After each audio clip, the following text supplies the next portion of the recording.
my belief is that cannabis opens the doorway to a whole world of plant-based medicine, both visionary plants and therapeutic plants. But the mission of the LPP is purposely narrow, pointed like an arrow, right? There's one thing that we want to make happen, and we're going to put all of our energy into doing that. And that's making sure that the very last cannabis prisoner walks out of their cell. After that, we can start thinking about other things. But until that goal is achieved, we're going to stay on it relentlessly. Well, that in and of itself is a very ambitious goal and certainly worthy of support. Do you have corporate sponsors? Sarah can give you more of an update of where we are on that, but I'm proud to say that the very first corporate donor to the Last Prisoner Project was Harborside Incorporated, and we've received donations from numerous other cannabis corporations, and I think that we are in conversation now with at least one cannabis corporation about some ongoing program work. Sarah, what do you have to add to that? Yeah, so we're certainly in discussions with a lot of cannabis industry participants about being a donor, being a sustainable donor. But some of our earliest supporters, as Steve mentioned, obviously Harborside, Ocean Grown Extracts, which is Jamie and Marley's manufacturing facility, Canacraft, Harvest, and I don't want to be leaving anyone out, so I won't say that is inclusive, but that is a sampling of some of our earliest supporters. Well, anybody who's donating to your project deserves kudos, and I'd love it if you'd keep us updated on your sponsors, and we'll get that out in our social media, because I think it's so important to recognize those who are stepping up for this project. And what is the official launch date? Mid-September. I don't know that we have an exact date, but it's to lead up to National Expungement Week, which is September 21st to the 28th, I believe. Yes. I'm excited for you. I really am. And I'm excited to get the word out about this. And I really appreciate your time today. So, Sarah, is there anything else for our audiences to know about what you're doing? Well, one thing I just wanted to add on to your earlier point, kind of about making this project global, having a global focus. And, as an attorney, I am oftentimes very pessimistic and skeptical, and I've seen how difficult this type of reform has been, even in the U.S., even in very democratic states. So I have a tendency to be kind of skeptical about the feasibility of this. But I just wanted to bring up one sort of case to highlight the hope, the room for optimism with this project. And that was actually in Malaysia, which I think is one of those countries that we would think there wouldn't be a lot of opportunity for this type of reform to happen. But it was actually a case involving medical marijuana where actually a woman was sentenced to death for her use of medical cannabis. And that case sparked national outrage. It brought about the people of Malaysia to fight against what they saw as a clearly unjust law. And not only were they able to reverse the sentencing outcome in that case, but it actually led to the Malaysian government outlawing the death sentence in that country. So that's a case I often look to show the power of grassroots organizing, of individuals coming together to support a collective action, a collective movement. And Steve has been a part of that collective action in America around cannabis reform and legalization and bringing criminal justice reform to this mission for decades.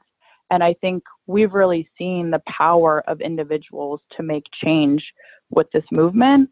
And I think right now, 2019, the lead up to this election, we discussed a little bit how, the current Democratic candidates for president, I was not surprised because it is kind of this hot topic right now, politically and within the public conscience. But to hear, I think, multiple candidates in the last Democratic debate bring up not just the idea of cannabis legalization, but of restorative justice within cannabis legalization, I think shows you that this is the time for this movement, and that we will have support not only from the public, but from the lawmakers who are going to be able to enact change, both at the state and federal level.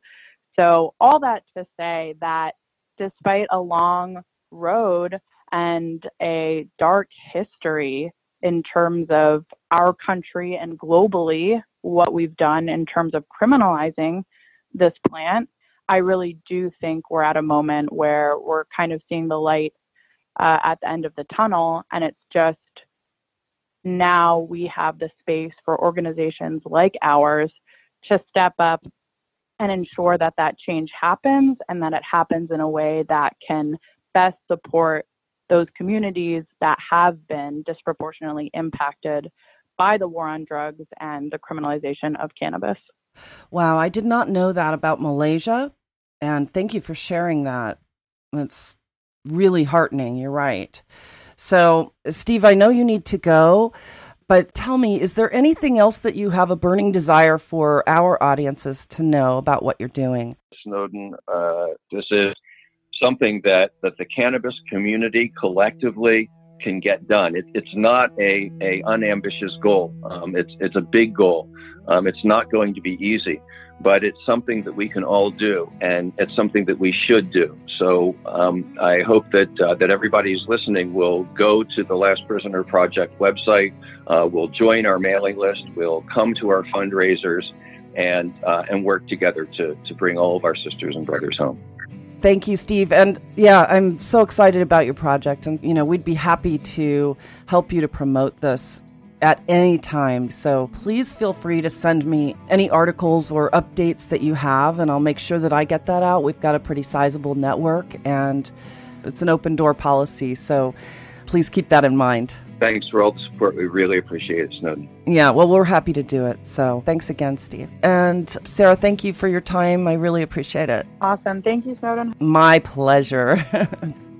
Oh, the time went by so fast, but it is time to bring yet another episode to a close.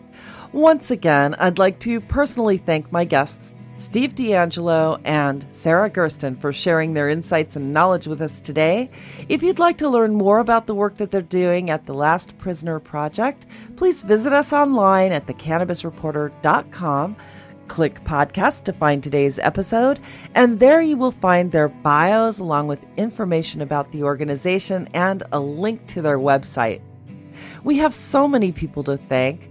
First, I'd like to express our gratitude for our radio sponsors, Canosphere Biotech. We certainly wouldn't want to be doing this without you. I'd also like to thank our theme song composer, Eric Goodall, and our production team here at the Cannabis Reporter Radio Show for always making us shine. And it goes without saying just how much we appreciate our programming directors at XRQK Radio Network and Society Bites Radio for distributing our show. And if you happen to be in Portland, Oregon next weekend, you won't want to miss the Cannabis Science Conference. It's actually one of the most comprehensive scientific conferences in the cannabis industry at this time. And last but not least, thanks to all of you for listening. I'm Snowden Bishop, inviting you to join me again next week, same time, same place, for another episode of the Cannabis Reporter Radio Show. Until we meet again, be safe, stay informed, share what you've learned, and make it a great day.